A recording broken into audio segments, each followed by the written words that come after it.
श्री जगन्नाथ प्रभु के एक परम सखा हुए। सखा क्या कहें, परम भक्त थे, लेकिन ठाकुर जी उनको सखा मानते थे। श्री माधव दास जी नित्य जगन्नाथ जी का दर्शन करते थे जाकर के, और जाकर के अपने कुछ मधुर भाव ठाकुर जी को सुनाया करते थे। जगन्नाथ जी अपने मन की भावना उनसे कहा करते थे। एक दिन श्री जगन्नाथ जी ने अपने मन के भाव कहे। उदास बैठे थे जगन्नाथ जी। माधव दास जी जाकर के बोले, प्यारे लाल जी आज कैसे उदास बैठे हो आप? ठाकुर जी बोले, अरे नहीं कुछ नहीं, बस सब ठीक है, आनंद है। बोले नहीं नहीं प्रभु बताओ कैसे उदास बैठे हो? बोले माधव दास सब कछु है, लेकिन ब्रज की बहुत याद आवे, और ब्रज में भी विशेष भाव से ब्रज की जो लीला हमारी है, वहां में भी जो चोरी की लीला है, वहां को बहुत स्मरण होवे।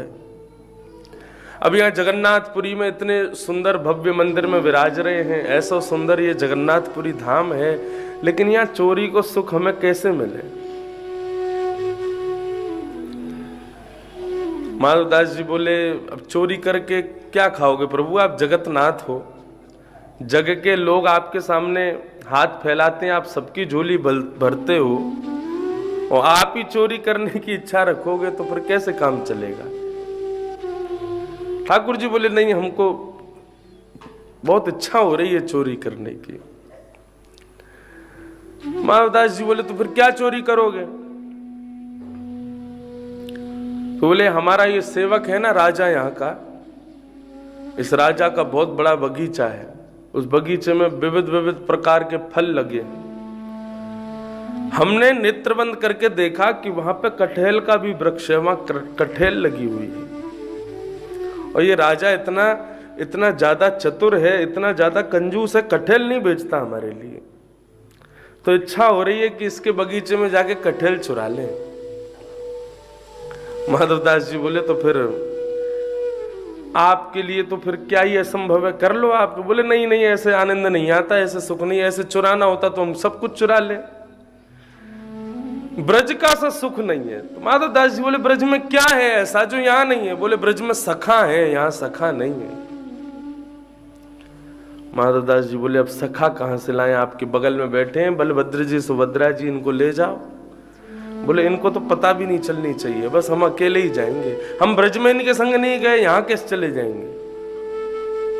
यहां तो कोई सखा चाहिए साथ में। वो किसी ना किसी रूप में माधवदास जी को संकेत कर रहे, तो बोले आप चलो मेरे संग में। तो माधवदास जी बोले, तो फिर क्या करें? बोले आप चलो। माधवदास जी बोले, तो हमको तो चोरी आती नहीं। बोले, वो सब हम सिखा देंगे, आप चलो बस हमारे साथ। और राजा के बगीचे में ठाकुर जी पहुंच गए। माधवदास जी को जाकर के बोला, कुछ मत करना, केवल बहुत जल्दी जल्दी सब काम करना, और ज्यादा शोर हल्ला गुल्ला कुछ करना मत, चोरी करके बढ़िया चलेंगे, प्रेम से पाएंगे फिर कटहल। माधवदास जी बोले, आज्ञा करो। बोले, हम तो यहाँ दाल भात खा खा करके खूब मोटे हो गए, वृक्ष पे चढ़ा जाएगा नहीं। माधवदास तुम चढ़ो ऊपर, और सुनो, ऊपर जाकर के ऊपर से कटहल तोड़ के नीचे फेंकना, हम गोद में पकड़ लेंगे। माधवदास जी चढ़ गए वृक्ष पे ऊपर, नीचे जगन्नाथ जी खड़े हैं। अब माधवदास जी ऊपर से चिल्ला, कौन सा तोड़ूं, ये वाला वो वाला? बोले, धीरे बोल, चोरी कर रहे है, ढिंडोरा पीट तो भयो, चोरी करेगो पकड़ लेंगे। इतने में बगीचे का जो माली था वो डंडा लेकर के, कौन है कौन है कौन है कह करके आया। ठाकुर जी तो छुप गए। माधवदास जी भी ऊपर से शांत हो गए। बोले, कहा भयो? बोले, चुप रहे, इस चोरी कर भी आयो, चिल्ला के मत करे, धीरे धीरे बोल। माली थोड़ी देर घूम घाम के चला गया, उसको कोई दिखा नहीं। तो ऊपर से कटहल तोड़ने लगे। कटहल तोड़ रहे थे, जगन्नाथ जी उनको नीचे पकड़ रहे थे। अब तोड़ते तोड़ते माधवदास जी फिर भूल गए। फिर बोले, हाँ कटहल ले ली, अब आ जाऊं नीचे। इतने में ही वो माली जो था वहां का फिर से डंडा लेके आया। तो ठाकुर जी बोले, ये तो मरवाएंगे। ठाकुर जी कटहल लेकर के अंतर ध्यान हो गए। वहां से अकेले माधवदास जी लटके रह गए पेड़ पे। अब माधव दास जी नीचे जैसे तैसे उतर करके आए तो महाराज माली ने उनमें खूब डंडा बरसाए, हाथ पांव बांध दिए उनके, बोले रुक जाते रहो, राजा के पास लेके चलेंगे। राजा माधव दास जी का शिष्य था। माधव दास जी को पकड़ करके राजा के पास लेकर के गए। राजा ने देखा, अरे अरे ये तो हमारे गुरुदेव हैं, माली को डांटा, बोले खोलो इनको। तो जब माली ने हाथ खोले, पूछा, बोले प्रभु कैसे, आप कैसे बगीचे में रात में? तब माधव दास जी ने पूरी लीला बताई, नेत्र सजल हो गए। बोले कि हम नहीं गए थे, जगन्नाथ जी लेकर के गए थे, उनकी इच्छा हो रही थी कि हमको चोरी करनी है, हम तो इसलिए गए थे, बाकी हमारी कोई रुचि नहीं थी। राजा को जैसे पता चला श्री जगन्नाथ जी की चोरी की इच्छा हुई, इसलिए वे रात्रि में गए, ठाकुर जी को श्रम हुआ। राजा ने महाराज असंख्य ऐसे बगीचे श्री जगन्नाथ जी के नाम कर दिए। उन बगीचों में कोई अंदर नहीं जाएगा, बाहर रखवाली के लिए एक व्यक्ति रहता है, वो बगीचे अंदर खाली रहते हैं, अंदर उनमें केवल पेड़ पौधे वृक्ष आदि लगे हुए हैं। तो बोले किस भाव से? बोले रात्रि में जगन्नाथ जी की कभी इच्छा हो जाए तो लीला करने के लिए इन बगीचों में पधारते हैं। तो ये ब्रज को ऐसा भाव है कि यहाँ ब्रज की लत, ठाकुर जी चाहे द्वारिका चले जाएं, चाहे नाथद्वार चले जाएं, चाहे जगन्नाथ जी चले जाएं, लेकिन ब्रज की विस्मृति कर नहीं पाते। ब्रज के वो भाव स्वभाव आ ही जाते हैं क्रिया में। हमारे श्रीनाथ जी ने भी चोरी की, कुम्मन दास जी के कंधे पे बैठ करके गए, एक गोपी के यहां जाकर के माखन खान लगे। आप सबने कथा सुनी है, मैंने कई बार सुनाई भी है। गोपी रात्रि में आ गई, ठाकुर जी तो भाग गए, कुम्मन दास जी की खूब पिटाई हुई। तब ठाकुर जी को, महाराज जी बड़ी मधुर कथा है, ठाकुर जी ने एक गोपी के यहाँ चोरी कैसे की, चतुर्भुज रूप धारण करके कुम्मन दास जी के संग रात्रि में गए। गोपी के यहाँ छीके पर दही रखी थी, श्रीनाथ जी कंधे पर बैठ करके गए और जैसे ही छींको देखो, कुम्मन दास जी से बोले, कुम्मना खड़ो है जा, और मेरे पामन को पकड़ लियो, मैं कहीं गिर नहीं जाऊं। और कुम्मन दास जी ठाकुर जी के पांव पकड़ के खड़े हैं, ऊपर ठाकुर जी खड़े भये, और खड़े होकर के जैसे ही माखन निकाल करके पान लगे तो इतने में ही धोती ढीली है गई ठाकुर जी की। अब धोती ढीली है कि धीरे धीरे सरकवे लगी। ठाकुर जी ने कही धोती सरक जाएगी, माखन खावे में अवरुद्ध होगो, और यदि हाथ छुड़ा करके छींकाते धोती पकड़ूंगा तो गिर जाऊंगा। सो ठाकुर जी ने चतुर्भुज रूप प्रकट किए, दो भुजा से धोती पकड़ के खड़े हैं और दो भुजा से धोती वो माखन पा रहे हैं। वाह स्वरूप को जब कुम्मन दास जी ने देखो, नेत्रन में बस गए ठाकुर जी। उसी रात्रि कुम्मन दास जी के एक पुत्र का जन्म हुआ, जिनका नाम चतुर्भुज दास रखा, क्योंकि चतुर्भुज स्वरूप को देखा। ये चतुर्भुज दास इतने बड़े भक्त हुए, ठाकुर जी का विरह पद गाया, जिस पद को इस कलिकाल में गोप गीत कहा गया। ये गोपी गीत के समान इस पद को वरदान प्राप्त है, जो भी इस पद को गाएगा ठाकुर जी का दर्शन निश्चित करेगा। हमारे लाल जी, श्री गिरधर लाल जी की प्राप्ति भी मुझे इसी पद के माध्यम से हुई है। ये पद गाया, उसके 1 वर्ष के भीतर तो लाल जी आ गए। ये चतुर्भुज दास जी का भाव। दर्शन को नैनात पे वचन सुनन को ओ मिलवे को हियरा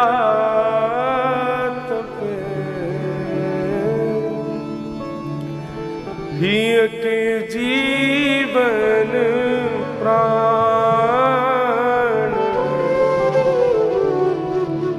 गोवर्धन वासी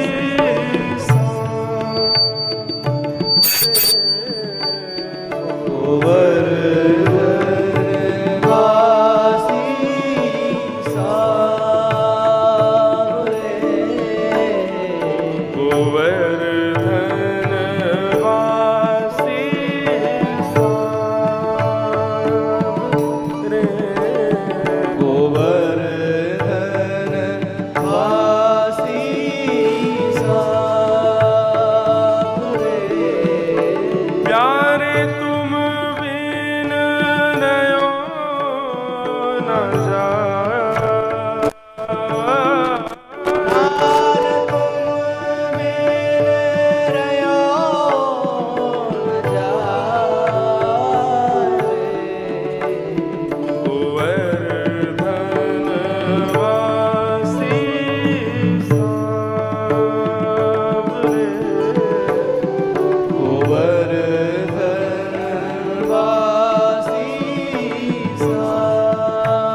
पद को गाते तो बहुत लोग हैं, लेकिन इसके मूल भाव को कई लोग नहीं जानते।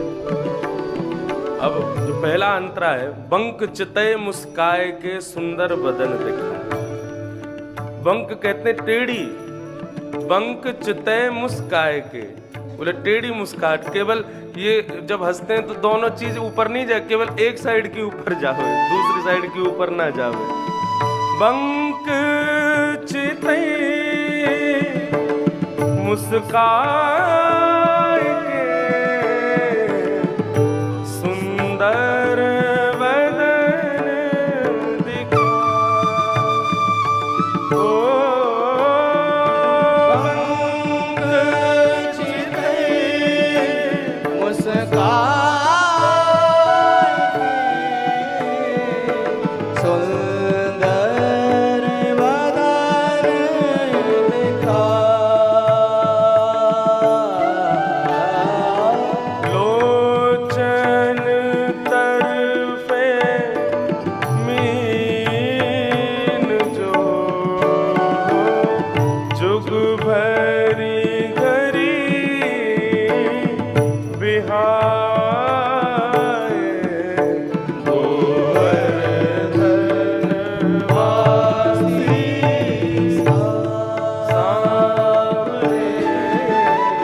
चतुर्भुज दास जी जिस लीला के चिंतन के माध्यम से प्रकट हुए, उन चतुर्भुज दास जी ने इस भाव को लिखा।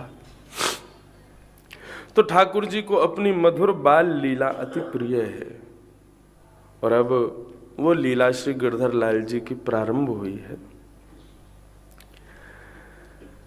वैसे तो देखो, श्रीनाथ जी, श्री गिरधर लाल जी सदैव उसी बाल स्वरूप में ही अविराजित रहेंगे। ऐसा तो है नहीं कि 3 वर्ष के अब हो गए, मतलब अभी बाल लीला होगी, अगली साल 4 के होंगे, 10 साल बाद और 14 साल के हो जाएंगे, फिर और 10 साल बाद 24 वर्ष के हो जाएंगे। तो क्या लीलाएं बढ़ जाएंगी या कुछ और बड़ी लीला करें? लीला तो सदैव यही रहेंगी लाल जी की, क्योंकि श्रीनाथ जी जो हैं, श्री गिरधर लाल जी जो हैं, उनका रूप 4 वर्ष के बालक के समान ही सदा सर्वदा रहता है।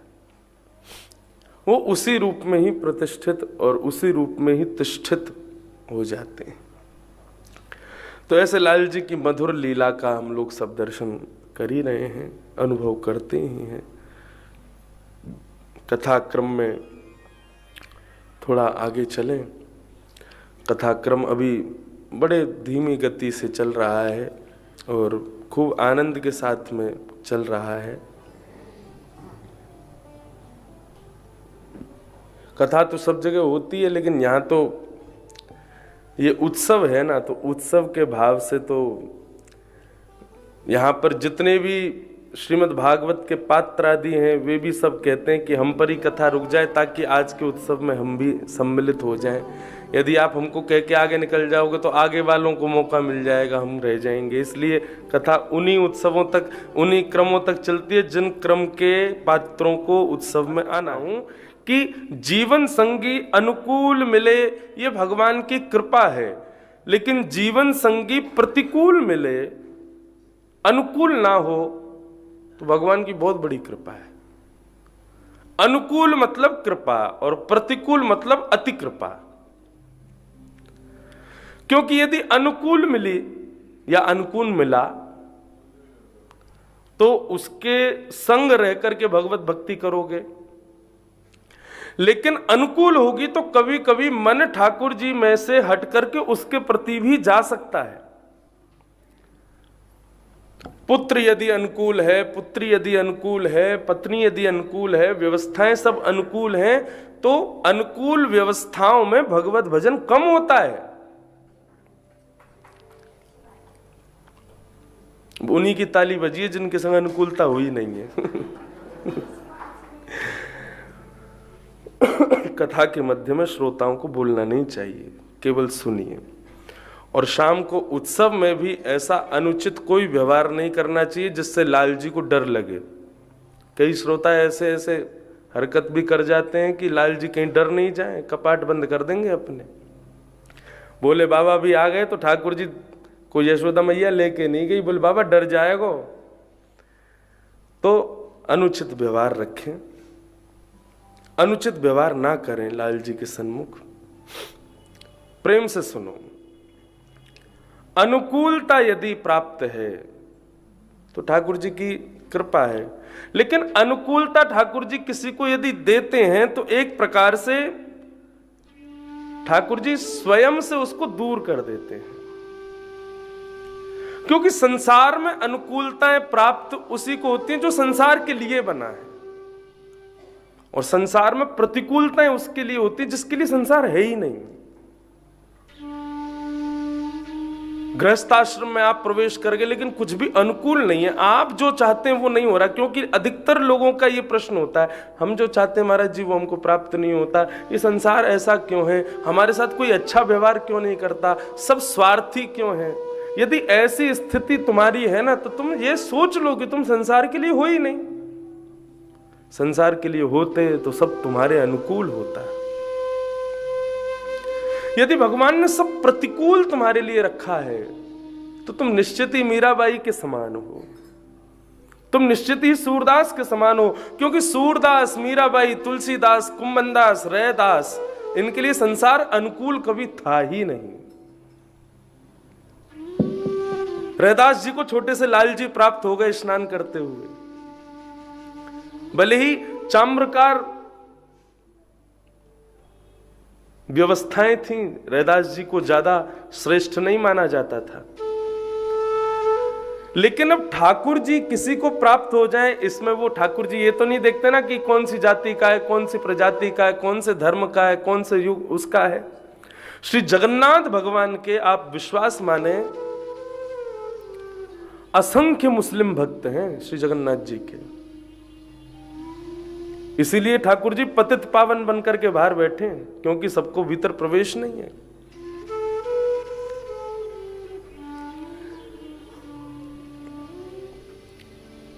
परसों श्री राधा कृष्ण जी महाराज बैठे, तो अब जब भी कोई आते हैं लाल जी का दर्शन करने, तो मैं जब बैठता हूं उनके पास तो मैं जरूर पूछता हूं, महाराज जी कुछ सुनाओ, कुछ बताओ, श्री जगन्नाथ जी का कोई भाव बताओ, श्री लाल जी का कोई भाव बताओ।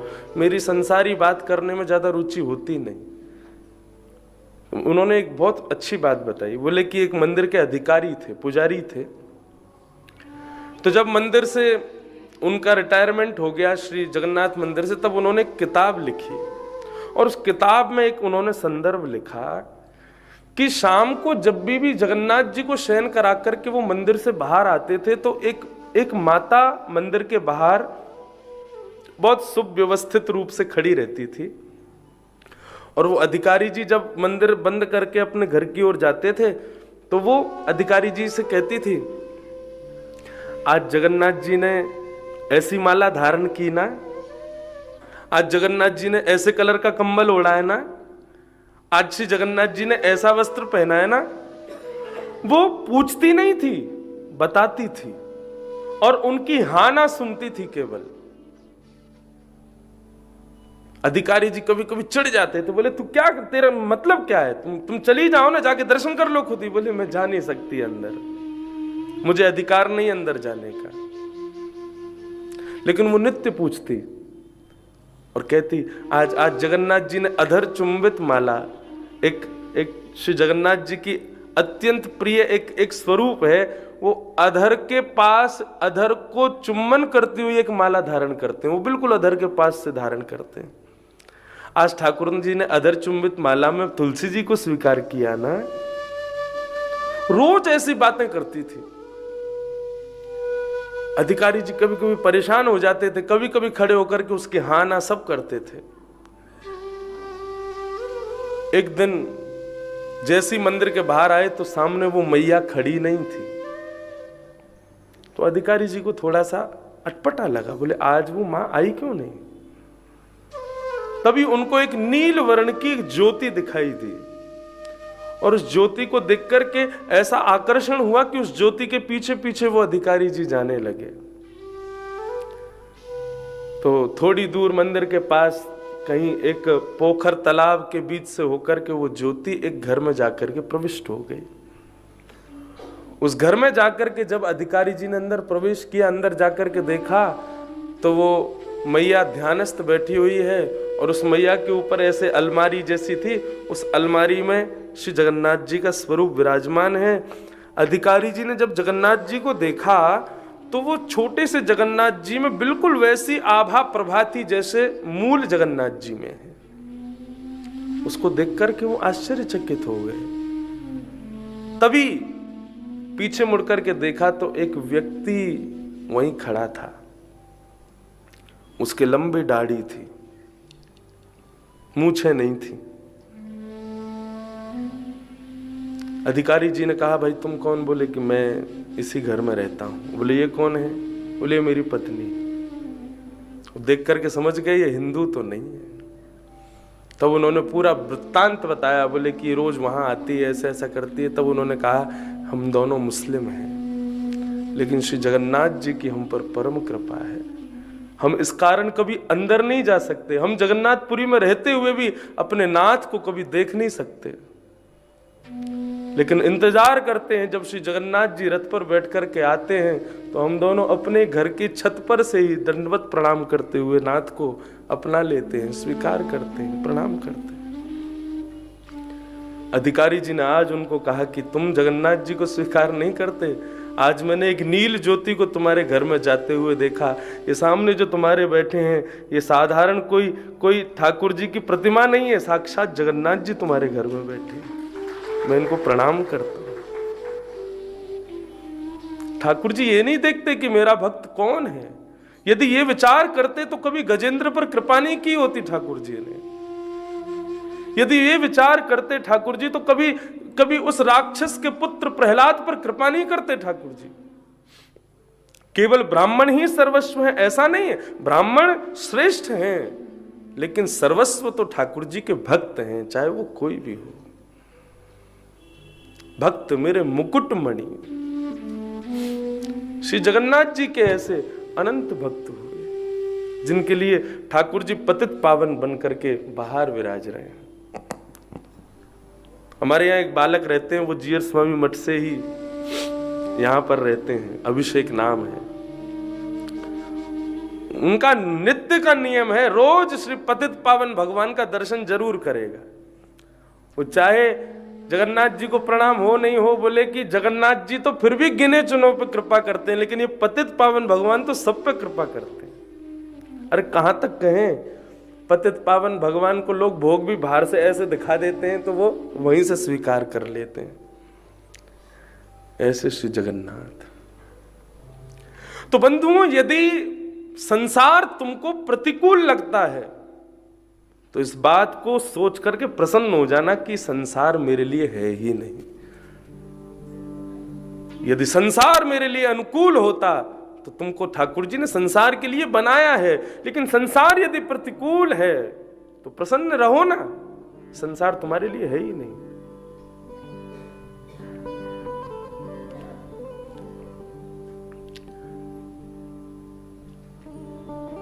परंतु कहीं कहीं स्थानों पर अनुकूलता की आवश्यकता पड़ती है। मिल जाए तो अच्छा, ना मिले तो हरी इच्छा। जैसे कि दाम्पत्य जीवन, कई लोगों की इच्छा होती है कि हमारा दाम्पत्य जीवन में जो हमारा जीवन संगी हो वो अनुकूल हो, हमारे जैसा हो। वही इच्छा कर्दम ऋषि की है। इसीलिए 1000 वर्ष तक तपस्या की और तपस्या के बाद मांगा क्या? समान शीला ग्रह में दधेनु, एक गौ की जैसी सीधी साधी कन्या से मेरा ब्याह हो जाए। इतने प्रसन्न हुए भगवान कि भगवान के नेत्र सजल हो गए और एक अश्रु बिंदु प्रकट हुआ, वही बिंदु सरोवर बन गया। ठाकुर जी ने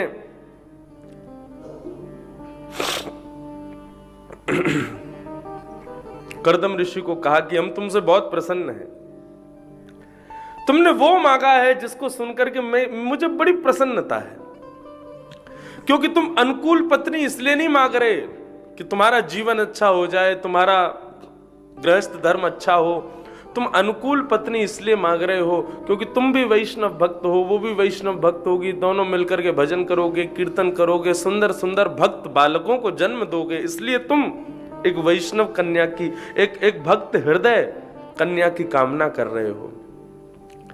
चिंता मत करो कर्दम, परसों के दिन स्वयंभू मनु अपनी अति सुंदर बेटी देवहूति को लेकर के आएंगे, मैंने तुम्हारी व्यवस्था कर दी है। बोले कैसे? बोले मैंने नारद जी को भेज दिया था, नारद जी ने जाकर के देवहूति को तुम्हारे मंगल मंगल चरित्र सुनाए, तो उसको उसके हृदय में तुम ही पति रूप में विद्यमान हो गए हो। ये नारद जी कौन है पता है? नारद जी भगवान का मन है। भगवान की कोई भी इच्छा हो, वो इच्छा पूरी करने का काम फिर नारद जी का होता है। नारद जी ने जाकर के देवहूति को कर्दम ऋषि के बारे में बताया। देवहूति तभी से कर्दम ऋषि को अपने पति रूप में मानने लगी। भगवान ने कहा कि तुम्हारी देवहूति के साथ ब्याह होगा परसों, और तुम्हारे यहां संतान के रूप में मैं अपनी तरफ से दे रहा हूं, तुम्हारे यहां संतान के रूप में मैं स्वयं आऊंगा, मैं ही तुम्हारा पुत्र बन करके आऊंगा। कर्दम ऋषि ने दंडवत प्रणाम किया। परसों का दिन आया, स्वयंभू मनु अपनी पुत्री देवहूति को लेकर के आए और आकर के कर्दम ऋषि के साथ ब्याह किया। स्वयंभू मनु अपनी पुत्री का कन्यादान करके ब्याह आदि करके वहां से प्रस्थान कर गए। श्री कर्दम ऋषि अपनी पत्नी देवहूति को लेकर के अपनी कुटिया में गए, एक आसन बिछाया, उस पर बिठाया, उनके स्वरूप को देखा। इतना सुंदर स्वरूप, मन में विचार करने लगे ये इतनी सुंदर है, तो इसको बनाने वाले ने ऐसी सुंदरता की सिंधु बनाई होगी, एक सागर बनाया होगा सुंदरता का, वो सागर कितना सुंदर होगा, और वो सागर बनाने वाला कितना सुंदर होगा। और मैं तो ये सोच रहा हूं, वो ठाकुर जी जिन्होंने ऐसे सुंदर सुंदर सब कुछ बनाए, वो ठाकुर जी जिन किशोरी जी के रूप पर सदा मोहित रहते हैं, वो किशोरी जी कितनी सुंदर होंगी। किशोरी जी अति करुणामयी है, अति सुंदर है। हमारे ब्रज में इसीलिए तो गाते हैं, किशोरी तोरे चरणन की रज पाऊं, किशोरी तोरे चरणन की रज पाऊं। बंधुओं, मेरा ऐसा मानना है, जिनको ब्रजवास की इच्छा है या पुनः ब्रज में अगला जन्म कभी हो तो ब्रज में हो, ऐसी जिनकी भावना है, उनके लिए ये गुरु मंत्र है ये पद। इस पद का निरंतर गान करो। भारत के परम विद्वान ओरछा निवासी श्री हरिराम व्यास जी ने इस पद को गाया, तब उनको ब्रज की प्राप्ति हुई। वे साक्षात विशाखा के स्वरूप थे, वे इस पद को गाते हैं। इसलिए प्रेम और भाव से इस पद को याद कर लो और नित्य प्रातः काल के अपने नित्य क्रम में इस पद का गान करना शुरू कर दो। एक किशोरी तोरे चरणन की रज पाऊं, किशोरी तेरे चरणन की रज पाऊं, किशोरी तेरे चरणन की रज पाऊं, किशोरी तेरे चरणन की रज पाऊं, किशोरी तेरे चरणन की रज पाऊं, किशोरी तेरे चरणन की रज पाऊं। और बैठी रहूं कुंजन के कोने, बैठी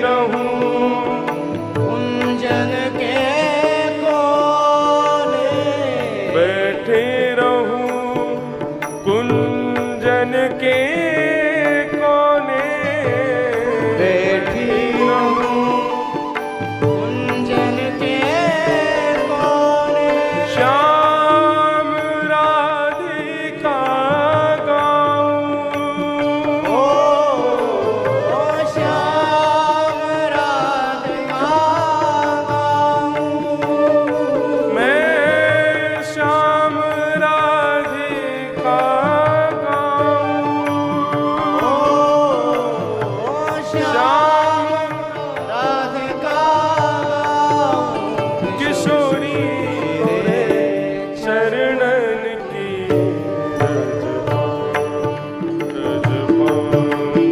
किशोरी तेरे चरणन की रजवा।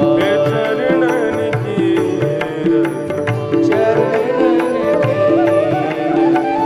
चरणन की रजपा।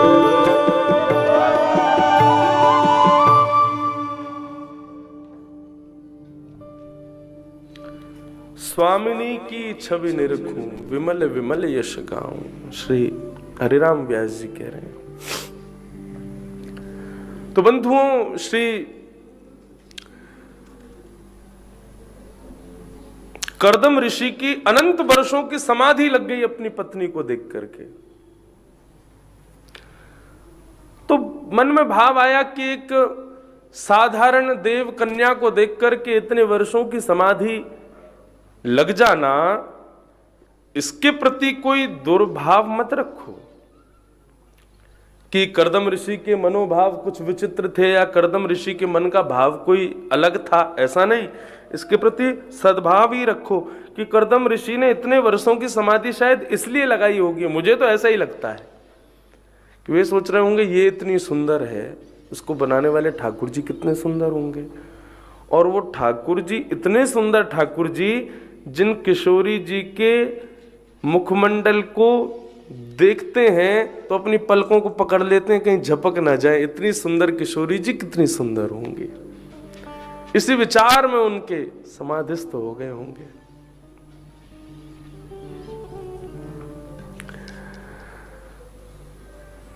अनंत वर्षों की समाधि के बाद जब नेत्र खोल करके देखा तो सामने देवहूति वृद्धावस्था को प्राप्त हो चुकी थी। देवहूति को देख करके कर्दम ऋषि बोले, देवहूति आप वृद्ध हो गए। बोले, प्रभु अब आप ब्याह होते ही समाधि में चले जाएंगे तो फिर यही मिलेगा आपको। आप इतने वर्षों तक यहीं रही। बोले, हाँ, आपके सब नियमों को मैं ही पूर्ण कर रही थी, आप तो समाधि में थे। कर्दम ऋषि इतने प्रसन्न हो गए सुनकर के, बोले, वरदान मांगो, क्या चाहिए। तो देवहूति ने कहा, इस वृद्धावस्था में आपसे क्या मांगू। तो कर्दम ऋषि उनको लेकर के गए, बोले, ये बिंदु सरोवर है, ये भगवान के अश्रुबिंद से प्रकट हुआ है, इसमें स्नान करो। उसमें जैसे स्नान किया, स्नान करके बाहर आई तो बिल्कुल युवा हो गई। तब कर्दम ऋषि ने एक विमान बनाया, कामघ विमान, और उस विमान में देवहूति को लेकर के श्री कर्दम ऋषि अनंत वर्षों तक यात्रा करते रहे। यात्रा से पुनः वापस जब लौटे तो 9 कन्याओं ने जन्म लिया। बंधुओं, ये 9 कन्या एक प्रकार से नवदा भक्ति है। प्रकार नवदा भक्ति का यहां वर्णन नहीं है, लेकिन नवदा भक्ति हम इसलिए कह रहे हैं क्योंकि 10वीं संतान के रूप में कपिल भगवान आ रहे हैं। तो भगवान आएंगे कब? बोले, जब पहले 9 भक्ति आ जाएंगी तब ठाकुर जी पधारेंगे। ये 9 भक्ति कौन कौन सी हैं? श्रवणम कीर्तनम विष्णु स्मरणम पाद सेवनम अर्चनम वंदनम दास्यम सख्य आत्मनिवेदनम। ये 9 भक्ति। इन नवदा भक्ति के ऊपर भी चर्चा विस्तार से एक बार की है मैंने अकिंचन कथा के माध्यम से। 9 भक्ति के 9 आचार्यों पर कथा की थी, जिनमें सबसे पहली भक्ति है जो आप लोग अभी कर रहे हो, श्रवण भक्ति। ये कर्ण रंध्र के श्रवण की भक्ति सर्वश्रेष्ठ भक्ति मानी गई। यदि ये भक्ति प्राप्त हो जाए तो धीरे धीरे सारी भक्तियां जीवन में आ जाएंगी। लेकिन जिसको श्रवण की भक्ति प्राप्त नहीं है, जिसको श्रवण में ही रुचि नहीं है, जिसको कथा सुनने में ही आनंद नहीं है, क्षमा कीजिए, वो अन्य किसी भक्ति में निपुण नहीं हो सकता। मैं आपको अपना अनुभव बताऊं,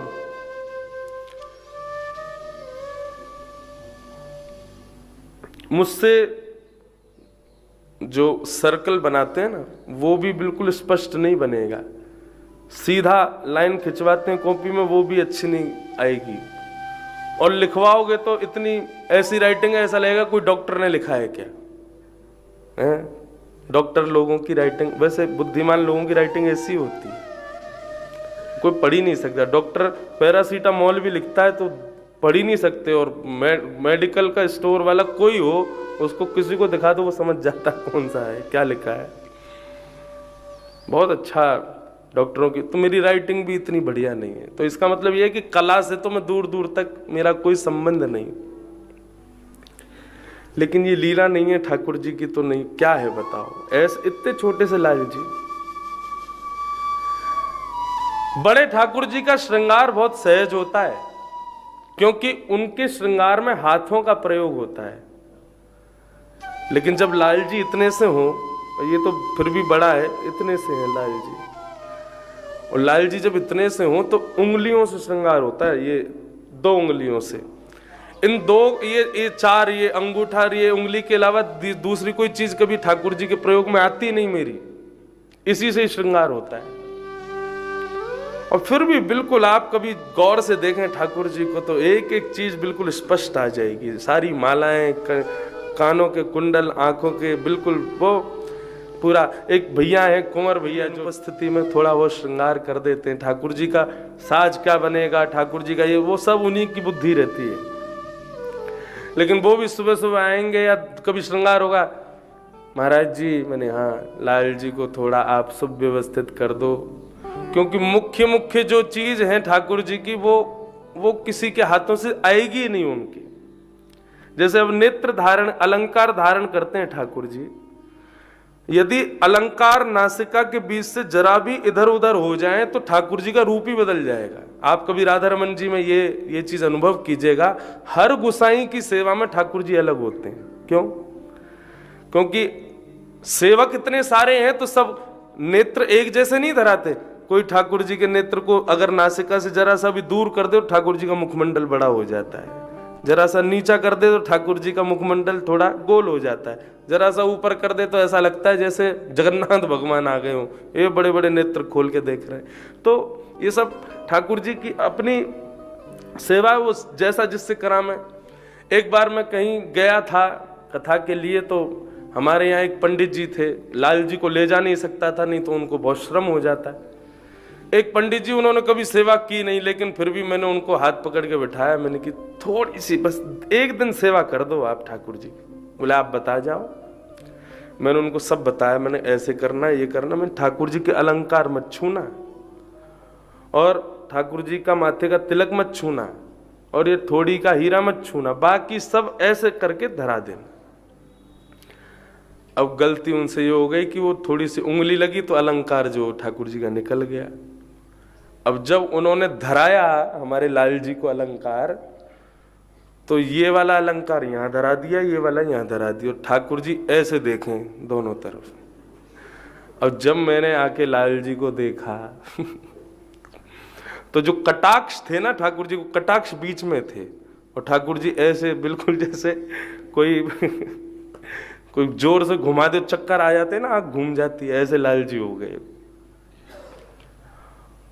और चंदन लगाने के लिए मैंने तो कहा था कि छोटी छोटी बिंदी धराना, ये पहले की बात है, अब तो मैं भी बहुत कम करता हूँ, क्योंकि उससे भी ठाकुर जी को सर्दी तो लगती है। और जब ज़्यादा हम लोग ठाकुर जी को पत्रावली करते हैं तो पत्रावली सूख जाती है, सूखने के बाद ठाकुर जी गौचारण जाते होंगे तो वो कहीं आंखों पे आती ना हो, इसलिए पत्रावली कभी कभी धराता हूँ। तो पहले मुझे बड़ा शौक था पत्रावली धरवाने का, तो मैं उनको बता के गया ऐसे ठाकुर जी को पत्रावली धरना।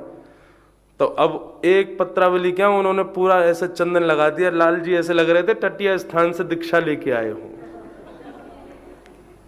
बिल्कुल बाबा जी, ये आंख मुंह नाक। वो चित्र मेरे पास आज भी रखा है, मैंने कभी किसी को दिखाया नहीं। बैठे क्या यहाँ संत जी?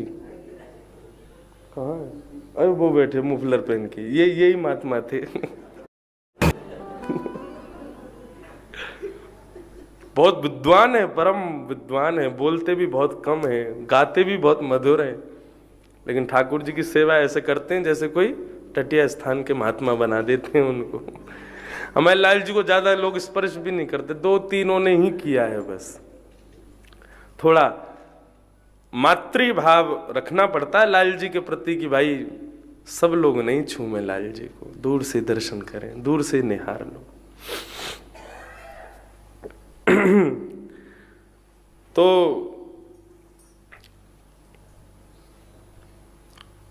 श्रवण भक्ति सर्वश्रेष्ठ। यदि श्रवण आपने बहुत अच्छे से किया है, कथा यदि कानों के मात्र से हृदय में विराजमान हो गई है, तो धीरे धीरे सब कलाएं आपको आ जाएंगी। तो मैं इसलिए कह रहा था, मुझसे कला से तो मैं दूर दूर तक नहीं जुड़ा हुआ, लेकिन फिर भी ठाकुर जी की श्रृंगार की ये भी एक कला है, और ये कला हर कोई नहीं कर सकता। बड़े स्वरूप में फिर भी आप कर लोगे, लेकिन छोटे से लाल जी को श्रृंगार करना ही बहुत बहुत मुश्किल होता है। बड़े बालक की सेवा करना माँ के लिए सहज है, लेकिन 1-1.5 महीने का बालक, उसकी सेवा करना बहुत मुश्किल होता है। उसके यहाँ हाथ लगाओ, कहीं गर्दन उसकी लटक नहीं जावे, उसको सदैव अपने हृदय से लगा के रखो, ऐसे ही लेटाना है, ऐसे। तो वो सब छोटे लाल जी की सेवा में बहुत बहुत ध्यान रखना पड़ता है। लेकिन ये श्रृंगार का भाव कहाँ से आया? जिस वैष्णव ने ठाकुर जी लाल जी मुझको प्रदान किए, मैं उनको मामा जी कहता हूं, लाल जी के मामा जी, नाथ द्वारा के। तो हमने कही, मैं मामा जी ये आप लाल जी दे रहे हो, इनका श्रृंगार कैसे होगा? बोले सब खुद ही कराएंगे आपसे। कोई व्यक्ति यदि ये अभिमान करे कि मैं कर रहा हूं, मेरे द्वारा हो रहा है, तो वो हो ही नहीं सकता। ठाकुर जी स्वयं करवाते हैं। उनको जिसमें रुचि होती है वो अपने आप करवा लेते हैं अपने अर्चक से। उस दिन रुचि थी उनकी ऐसे बाबा जी बनने की, तो उनसे ऐसी सेवा करवाई कि बन ही गए। रुचि होती तो किसी दिन खूब सुंदर भी बन जाते हैं।